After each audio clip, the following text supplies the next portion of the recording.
Jean-Luc Mélenchon, merci d'être notre invité ce soir. Vous êtes le président du groupe La France Insoumise à l'Assemblée nationale. La réforme des retraites, 42e jour de grève, les propos d'Emmanuel Macron sur les violences policières, bien d'autres sujets. Nous sommes ensemble pour en parler. Mais d'abord, vous avez entendu que Ségolène Royal a été en quelque sorte licenciée de son poste d'ambassadrice des pôles et qu'aujourd'hui le parquet national financier a annoncé qu'une enquête préliminaire était ouverte sur la manière dont les fonds de son poste d'ambassadrice étaient utilisés. Comment réagissez-vous ? C'est formidable, non ? Je ne peux pas m'en amuser parce que je crois que c'est grave. Elle fait bonne figure.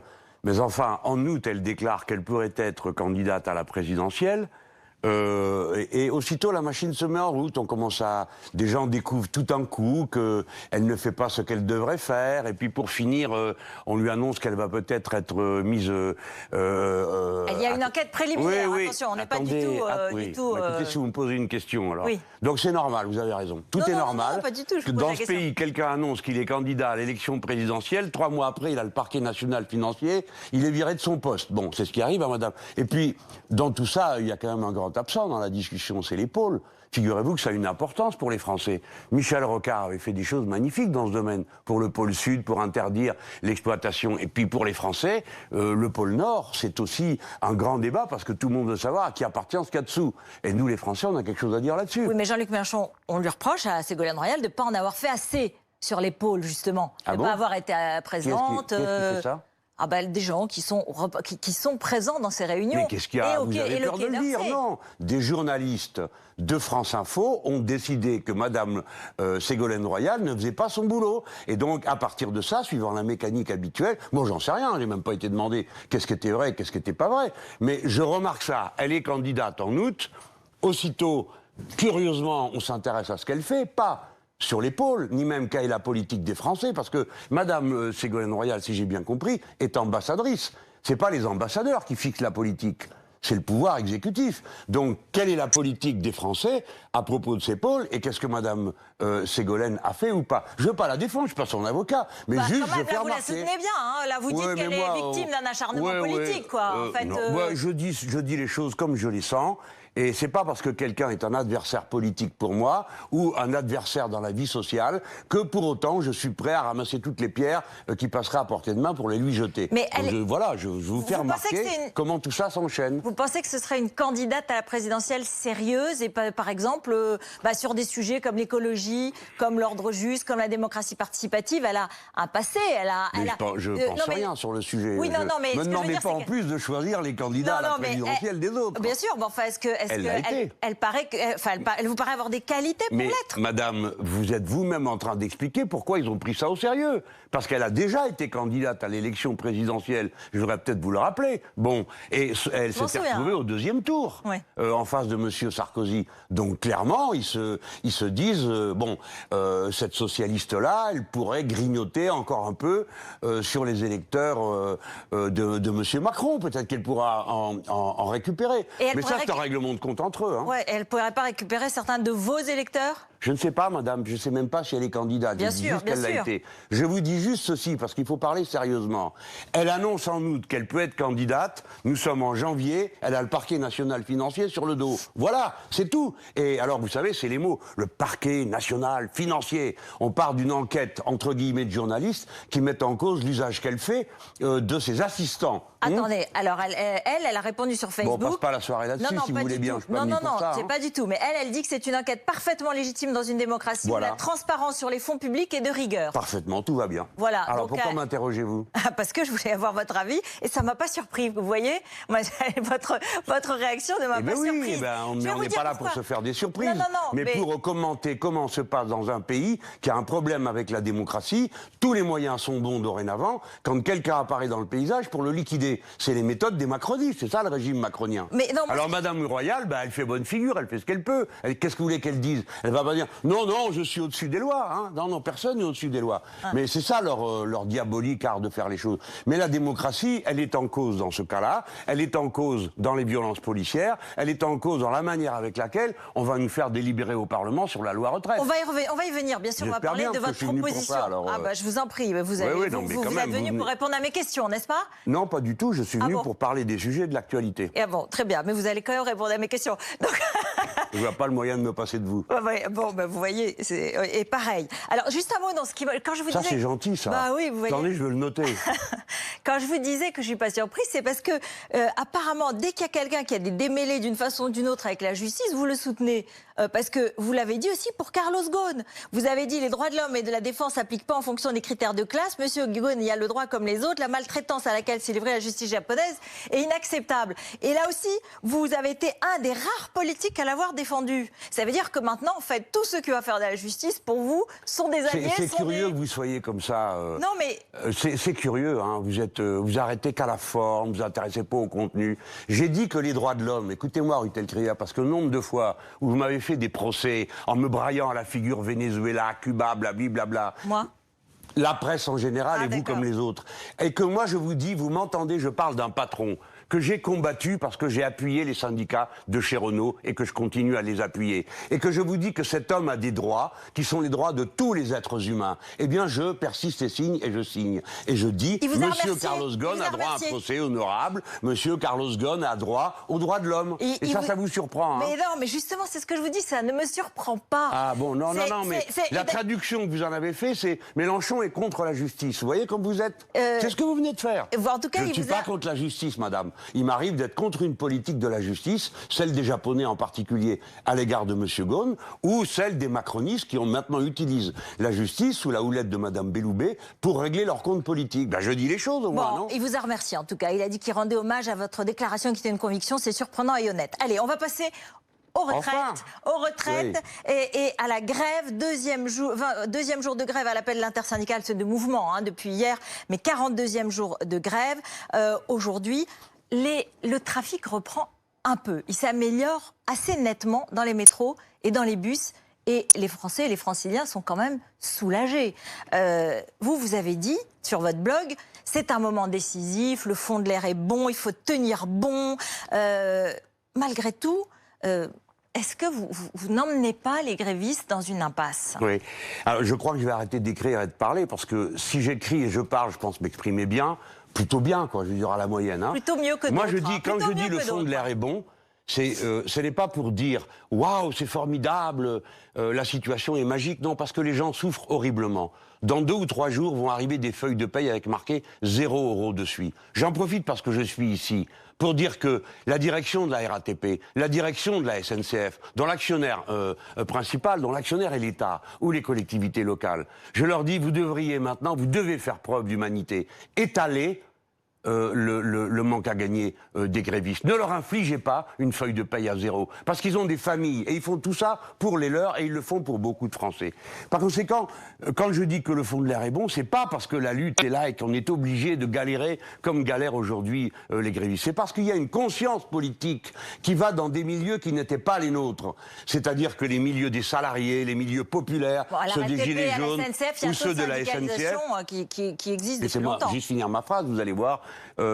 Les avocats, on n'était pas habitués à aller voir dans la lutte. Vous les soutenez ? Eh bien, évidemment, vous connaissez leurs raisons. Oui. Est-ce qu'il faut que j'explique le problème de la caisse de retraite des avocats ? Je veux juste savoir que vous les soutenez. Évidemment, que font tous ces gens ? Ils sont en train de réaliser que le monde auquel ils croyaient, les valeurs auxquelles ils croyaient, ne fonctionnent pas. Que c'est un monde, une société qui n'est pas en état de répondre à leurs demandes élémentaires de justice, d'équité. Ça ne répond plus. Donc, de catégorie sociale. Vous attendiez à voir les petits rats de l'opéra dans la lutte ? Non, ben moi non plus. C'est un régime spécial. Bon, et ainsi de suite. Profession, après qu'on ait pris des grands airs pour parler des régimes spéciaux, on découvre qu'il y a des raisons spéciales à ce qu'il y ait des régimes particuliers pour toutes ces professions. Et c'est cette conscience-là qui s'étend, dont je trouve que c'est bon. Et d'accord, donc c'est pas de continuer la grève qui est bon, parce que je voudrais qu'on écoute, et c'est intéressant ce que vous m'avez dit sur le fait que les grandes entreprises, notamment RATP, SNCF, doivent faire des efforts dans la négociation pour sortir le mieux possible de la grève. C'est ce que vous dites aujourd'hui. Moi, je peux pas regarder. Il ne faut pas humilier les grévistes, il faut les aider. Moi, je ne peux pas regarder tant de braves gens avec qui je me retrouve sur les piquets à discuter avec l'un et l'autre. C'est pas moi qui fais grève. Moi, je cotise aux caisses de grève avec mes camarades, comme vous le savez. Mais ça peut pas aller plus loin que ça. Après, je tiens mon front à l'Assemblée nationale. On va y venir, mais quand même, ça recoupe ce que disait Laurent Escure, le patron de l'UNSA, un des syndicalistes, un des syndicats réformistes. Il y a du bouche à l'oreille qui est en train de se faire sur les avancées qui avaient été mises sur la table, pendant que certains disaient non, il n'y a rien qui a bougé. Et il faut faire le retrait. Et j'ai vu hier Jean-Luc Mélenchon participer à des assemblées générales de grève dans ces entreprises, appeler à la grève générale. Et les salariés se rendent bien compte que dans les autres secteurs d'activité, ce qu'on leur avait promis à la CGT ou avec Mélenchon d'un embrasement social n'arrive pas. Et finalement, ils se rendent compte aujourd'hui que pour certains, ils ont fait un peu grève pour rien. Sauf que c'est pas Jean-Luc Mélenchon qui remplit le frigo à la fin du mois, quoi. Oui, donc il dit, vous avez un peu... C'est une bassesse totale. C'est une bassesse totale. Alors donc, on n'a plus le droit de soutenir une grève. J'apprends donc par monsieur Laurent Escure. Oui, je l'ai connu. Quand il était gamin, il était à la gauche socialiste et il était révolutionnaire. Il me trouvait trop mou. Hein. Je vois qu'il a bien évolué et curieusement. Mais c'est d'une bassesse totale. Donc si je soutiens des grévistes, c'est moi qui vide le frigo. Non. Celui qui vide le frigo, c'est celui qui fait durer la lutte, qui oblige les gens à de tels sacrifices. Le responsable, c'est M. Macron. Et je suis désolé d'avoir à le rappeler à un syndicaliste qui se disait socialiste. Il y a quand même une idée qui tourne autour du fait que on vous a vu tous les jours sur un lieu, sur un entrepôt. Tous les jours, n'exagérez pas. Presque tous les jours. Souvent, disons. Souvent ces derniers temps. Et on s'est dit, voilà, il a envie de se refaire une santé, il a envie de parler à ses électeurs, peut-être de les convaincre de voter pour lui plutôt que pour Marine Le Pen, et puis de faire oublier un peu ses mésaventures des années précédentes, de l'année dernière. Non ? C'est curieux que vous n'imaginiez que les gens ne peuvent avoir que des motifs... Vous êtes un homme politique, allez. Vous n'allez pas me faire croire que, bien sûr, vous avez des convictions. Et alors, c'est une tare ? Non, pas du tout. Vous êtes journaliste, c'est pas une tare. C'est ça. Il y a des jours, on se demande, parce que comment vous osez me dire, je fais tout ça pourquoi ? Pour moi-même. Mais vous savez quel âge j'ai ? Ma vie est faite, madame. Je pourrais rester chez moi tranquillement. Je pourrais être à la retraite. Je suis dans la lutte. Je participe à leur vie. C'est ma raison d'être, c'est eux. Ce qui me donne du sens à ce que j'aurais fait toute mon existence. C'est ça. Alors voilà pourquoi j'y suis. Quant au reste, nous verrons. Nous verrons, et nous verrons bien ce que ça donnera à la fin dans la mentalité des Français. Oui, parce qu'à un moment ou un autre, il faudra qu'ils prennent des décisions politiques, moi aussi, mais c'est pas une nouveauté, j'ai pas besoin d'une grève pour ça. Non, ne détournez pas le sens de notre engagement. Nous sommes des hommes et des femmes de conviction, et nous mettons nos actes en rapport avec nos convictions. On essaye de le faire aussi bien qu'on peut, voilà. Parfois, vous n'allez pas trop loin. Je pense à une phrase... C'est vrai qu'on nous a accusés, nous journalistes, et moi je l'ai entendu, d'utiliser la phrase classique de prise en otage, alors qu'il y a des événements dramatiques, et de ne pas utiliser cette expression. Et je l'ai entendu comme journaliste, j'ai trouvé que oui, peut-être que cette expression était trop violente. Vous, hier à Vitry, vous n'êtes pas allé de main morte, lundi. C'est un attentat, un coup de force qui est fait contre la démocratie et contre la démocratie sociale. C'est fort, quoi. C'est quand même un mot. Mon Dieu, vous avez eu peur.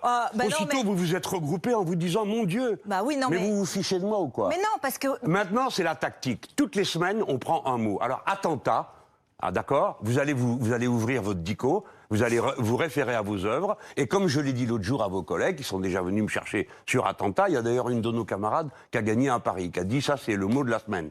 Donc attentat, c'est une manière de brutaliser un ordre particulier. Ça vaut dans le privé et dans le public. Pour ceux que ça intéresse, la littérature, il se trouve que je pensais à Cinna de Corneille, dans lequel il est question de savoir si le pouvoir est un attentat ou pas. Voilà. Attentat, ça veut dire que c'est une agression. J'ai dit c'est une agression contre la République sociale. Oui, contre sa logique, contre la répartition qui en est le cœur. Voyez-vous, vous nous avez pris de très haut souvent en disant « vous faites des procès ». Moi, je vous ai toujours dit « il y a un agenda caché à la retraite à point ». L'agenda caché, c'est la capitalisation. On lui a dit « mais pas du tout, monsieur Mélenchon. Regardez, c'est une par répartition ». Or, dans la loi qui a été présentée au Conseil d'État, il y a un chapitre qui dit « il faut que la capitalisation se développe ». Et on traduit dans la loi le contenu d'une ordonnance qui renvoie à la loi Pacte, pardon, c'est un peu technique, dans lequel tout ça a été voté. Et quand ça a été voté, nous, les Insoumis, nous avons dit, attention, alerte, c'est le fond du sujet, on est en train d'installer en France un régime par capitalisation. Et ça commence dans la loi, avec le fait que vous savez que tous les cadres supérieurs qui gagnent plus de 2 fois le plafond de la sécurité sociale ne cotiseront plus à la Sécu et n'auront plus de droits après. Et alors, ce qu'ils vont faire, c'est qu'ils vont, comme beaucoup de Français, qui pensent à leur retraite, ils vont essayer d'acheter un petit logement, ils vont essayer de faire des économies, ils vont essayer de placer leur argent et de faire de l'épargne, de l'assurance vie. C'est ce que vous appelez la capitalisation du système de retraite. C'est un peu ce que tous les Français font, essayent de faire. Déjà. Voilà. Vous avez raison, vous avez raison, non, vous avez toujours raison. Tout va bien, tout est parfait. C'est pas vrai. Écoutez, aujourd'hui, les gens qui ont des retraites complémentaires, pourquoi en ont-ils? Parce qu'ils en sont joyeux, ils adorent avoir des retraites complémentaires. Non, parce que leur retraite normale ne suffit pas à couvrir, à leur permettre de récupérer leur niveau de salaire. Eh bien, demain, ce sera pire. Et ça va coûter. Parce que les cadres supérieurs, on peut exciter la jalousie des gens contre eux, parce qu'ils sont à 10 000 € par mois, mais ces gens-là rapportent au régime de retraite 4 milliards. Et la réforme va coûter, sur les années considérées, 72 milliards de trous dans le système des retraites. Alors, ne prenons pas cette terre évangélique en disant « Ah, c'est tout le monde qui le fait déjà, donc ça continue ». Non, c'est un coup dur qui est porté contre le système de retraite par répartition. Et donc, dans quelques années, je ne sais pas qui sera sur ce plateau, on lui dira « Mais alors », s'il y a encore des gens qui défendent, on leur dira « Mais alors, vous voyez bien, c'est en déficit, il faut le financer autrement ». Donc, que se passera-t-il? On dira « Tout le monde touche une petite retraite, et pour les autres, alors une petite, 1 000 €, 900 €, et puis pour le reste, chacun se paye ce qu'il peut.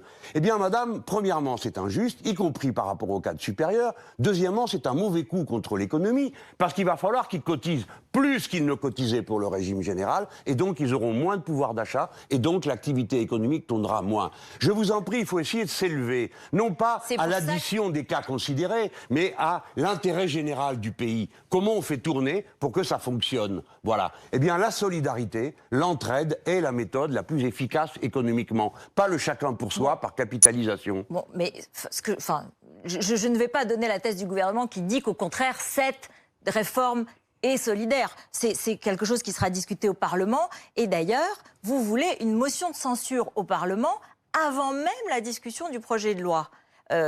Vos amis ou pas, d'ailleurs, vos collègues socialistes et communistes, ils ont dit tout de suite, non, on ne veut pas de motion de censure. Oui, vous savez, des fois, il arrive qu'on ait un débat de censure avant même que le gouvernement ait commencé la première mesure.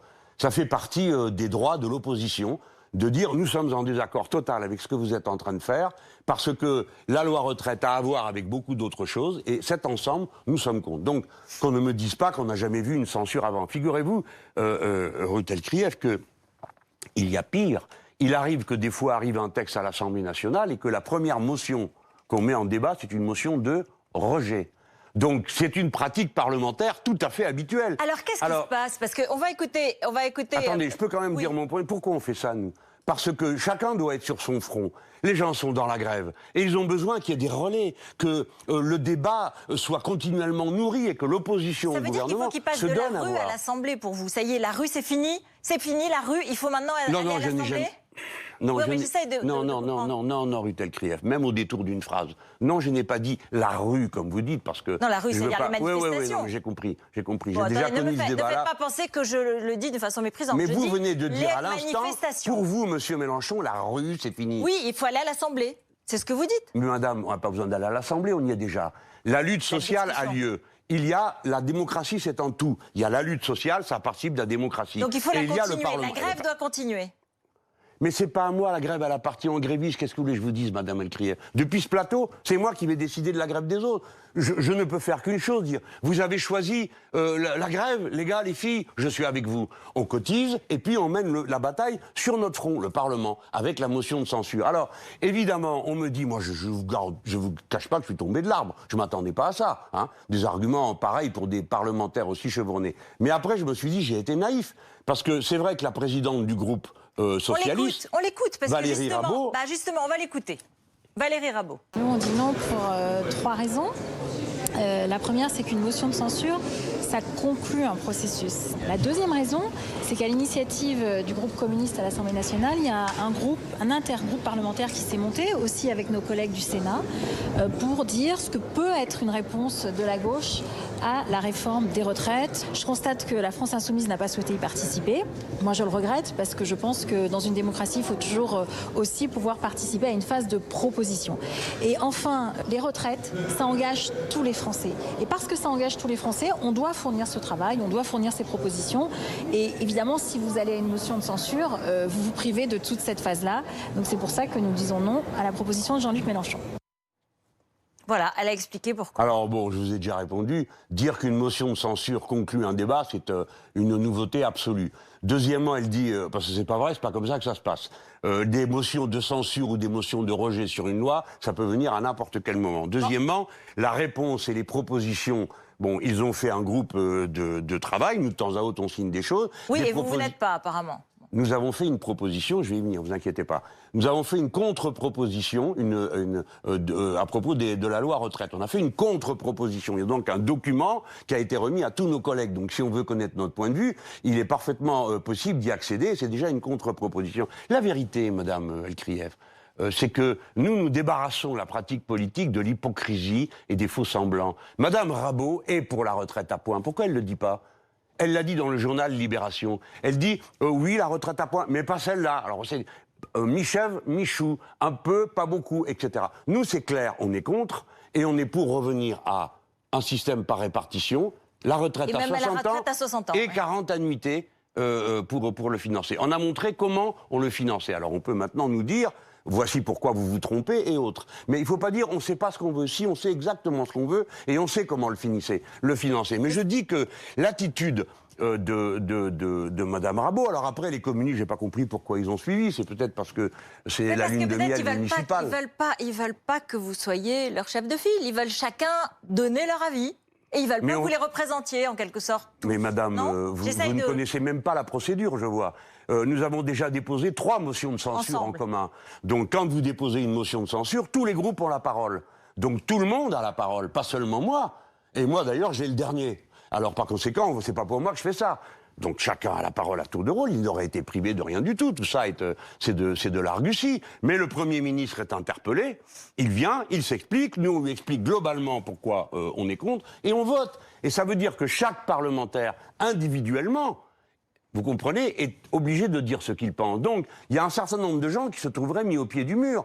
La République En Marche qui gesticule et qui font semblant d'être pour, d'être contre, on ne sait jamais ce qu'ils veulent, à la fin ils votent quoi? Ceux qui sont les Républicains, par exemple, peut-être qu'ils vont déposer une motion de censure, les Républicains. Mais peut-être à la fin. Peut-être à la fin. Peut-être au début, on la votera. De toute façon, je l'ai déjà dit. Oui, oui, bien sûr, nous voterons les motions de censure. Mais je déplore que la gauche, en tout cas toute la gauche de l'hémicycle, ne puisse pas avoir l'initiative. Et c'est à ça qu'a abouti l'attitude de Madame Valérie Rabault, qui en plus, je trouve, dans cette circonstance, est extrêmement méprisante. Pourquoi aller à ce point contre les faits? Personne n'est interdit de parler, c'est le contraire. Tout le monde parle dans une motion de censure. Depuis hier, il y a une inflexion dans le discours du gouvernement sur ce qu'on appelle les violences policières. Certains disent des dérives individuelles d'une minorité. Vous dites une violence un peu systémique, entre guillemets. On va écouter Emmanuel Macron très rapidement. Il parlait pendant les vœux à la presse tout à l'heure et il reposait cette question. Je ne connais aucun policier, aucun gendarme qui s'engage dans la police ou la gendarmerie pour être violent. Je pense qu'il faut remettre les choses au bon endroit et dans le bon ordre. Il y a une violence de rue qui s'est installée dans notre pays. Il nous faut évidemment non seulement la réprimer, la combattre avec beaucoup de clarté, la sanctionner à chaque fois qu'elle existe. Et je serai intraitable sur le sujet. Il nous faut aussi en comprendre les prémices, et ça c'est un travail politique, moral, sur notre propre pays. Je serai intraitable sur les violences qui s'installent dans la rue, et hier il a dit aussi qu'il serait strict et qu'il demandait le respect de la déontologie pour les policiers qui avaient fait des dérapages. Il était temps, parce que ça fait plus d'1 an que ça dure maintenant.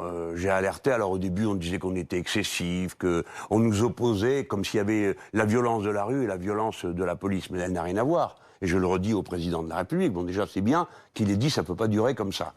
L'usage de la force dite légitime, c'est la force de l'État. Personne n'a jamais vu une société où on s'en soit passé. Par conséquent, si on veut que la violence, que la force reste au collectif, c'est-à-dire à l'État. Il faut qu'elle soit appliquée avec mesure, avec raison, et qu'elle soit contrôlée en pensant que c'est un métier d'avoir recours à la force. Donc on ne fait pas un policier avec quelqu'un qui passe à qui on donne une matraque. Hein. C'est un métier. Et donc, il y a aussi la nécessité pour les dirigeants de bien encadrer la pratique de ce métier. Dans le passé, je rappelle, et le journal Le Monde a très bien fait de republier la lettre du préfet Grimaud, qui s'adressait aux policiers en 68 en disant « Il y a des limites, je sais que vous n'aimez pas entendre ça, mais je vous le dis quand même, je suis votre préfet. » Et moi, j'ai le souvenir ému de Bernard Delplace, dirigeant syndicaliste de la police, qui disait « Frapper un homme à terre, c'est se déshonorer ». Eh bien, les dirigeants doivent avoir la plus grande fermeté pour que les choses ne dérapent pas. Parce qu'on comprend que des hommes enfermés pendant et des femmes enfermés pendant des heures à des images attendre, pendant que vous parlez. Oui, ils ont reçu des pavés, ils ont été agressés aussi, les policiers. Oui, mais ce n'est pas pareil, écoutez-moi.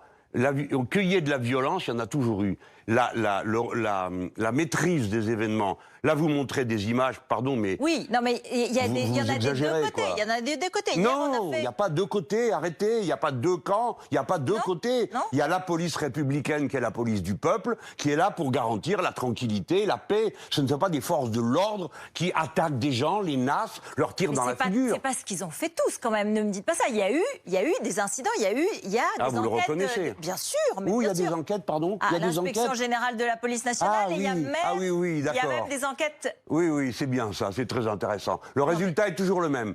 Il n'y a pas de coupable, on ne sait pas qui c'est. Donc comprenez bien ce qui se passe. Il ne s'agit pas de dire, d'être dans l'alternative. Ou bien tous les flics sont inacceptables, ou bien on doit tout accepter. Non, il faut avoir le sens de la mesure dans l'usage de la force. Et donc il faut qu'on rappelle sans cesse les règles. Mais je pense qu'il y a maintenant un grand problème, parce que nous avons au moins un syndicat qui menace les juges, assiège un parti politique et tient des propos quasi séditieux à l'égard du ministre de l'Intérieur, qui est un syndicat de police. Ça va trop loin. On ne peut pas accepter ça, enfin. Vous le comprenez, au ça syndicat Alliance qui... Oui, mais vous le comprenez ou pas? Oui, ça va trop loin. Vous vous rendez compte qu'on en vient à dire c'est un comportement normal de tirer à bout portant? Ou ceux qui ont tiré en l'air, qui ont tué cette pauvre Madame Redouane là-bas, à Marseille, au 4e étage? Enfin, c'est pas possible, ça. Donc, ce que nous voulons, c'est que on adopte des règles qui interdisent le recours à la force excessif. Le président de la République vient de dire « Je suis prêt à entendre les propositions ». C'est nouveau, parce que des propositions, on a déjà fait. Le député Alexis Corbière a déposé une loi contre l'usage des grenades de désencerclement et l'usage des LBD. La députée Danielle Obono a, il y a plus d'1 an, déposé une loi pour interdire les plaquages au sol qui ont donné comme résultat désastreux la mort de ce pauvre homme, père de 5 enfants, parce qu'il est livreur, vous voyez. Mais tout ça est terrible, Madame Elkrief. Ce ne sont pas des petites choses, c'est notre vie commune qui est en cause. Aussi, et dans le même temps, vous dites merci à ces policiers qui aussi défendent... Mais pourquoi vous faites ça? Oui, non, mais vous Est-ce que le sujet, c'est de dire merci? Merci aux pompiers, merci aux infirmiers, merci aux docteurs, merci à vous, madame, qui m'interrogez, merci au monsieur qui met la lumière. Enfin, c'est pas le sujet. On parle de notre manière d'organiser la vie en société et de dire clairement que certaines choses, madame Elkrief, ne sont pas acceptables. Et elles le sont d'autant moins que certains incarnent la force publique. Madame Elkrief, quand les gens commencent à prendre peur des policiers, ce n'est pas une bonne chose. Dans un pays tranquille, on n'a pas peur. C'est dans certains pays qu'on a peur. Les gens ont peur. Je suis d'accord, mais c'était pas un pays tranquille à certains moments. Ce n'était pas un pays tranquille lorsque des manifestants étaient très agressifs dans les rues. Mais Madame Elkrief, vous avez pour vous la force de l'oubli. C'est que, par exemple, si on se souvient de cette scène terrible qu'il y avait eu autour de l'Arc de Triomphe, tout le monde oublie ce qui s'est réellement passé. La vérité, c'est que des milliers de gens ont été pris dans une nasse et que ça ne pouvait que mal tourner. Que des gens ont été battus, roués de coups au sol, nassés je ne sais combien de fois, tout ça est une violence totalement disproportionnée. Donc, la police doit être dirigée, elle doit servir et obéir, et c'est d'ailleurs l'idéal pour lequel des gens s'engagent dans la police. Là, le président de la République a raison, les gens ne s'engagent pas dans la police pour aller tabasser les gens dans la rue. Non, parce qu'ils pensent qu'ils ont une mission qui sert aux autres, et ils ont raison. C'est pour ça qu'on a une police républicaine. Et moi, à chaque fois, j'ai pas peur des mots. Quand ça va trop loin, j'ai pas peur de ce que vous allez dire sur votre plateau ou d'autres. Je dis, vous vous rappelez la scène que vous m'avez fait à propos de Barbare? On m'avait volé un mot dans un truc, j'ai dit, faites attention, j'ai dit à un gars qui avait les cheveux blancs, courez pas devant, hein, c'est des barbares. Ah mon Dieu, que n'avais-je pas dit? Alors aujourd'hui, quelqu'un va me dire, c'est pas de la barbarie d'avoir mis dans tel état les pauvres gens qui ont été énucléés, mutilés ou tant d'autres choses? Merci beaucoup, merci d'être venu sur notre vous me dites plateau. merci. Merci. Vous voyez, je vous avais dit de dire merci, moi aussi je peux dire merci. Vous voyez, merci d'être venu sur ce plateau et d'avoir répondu à mes questions.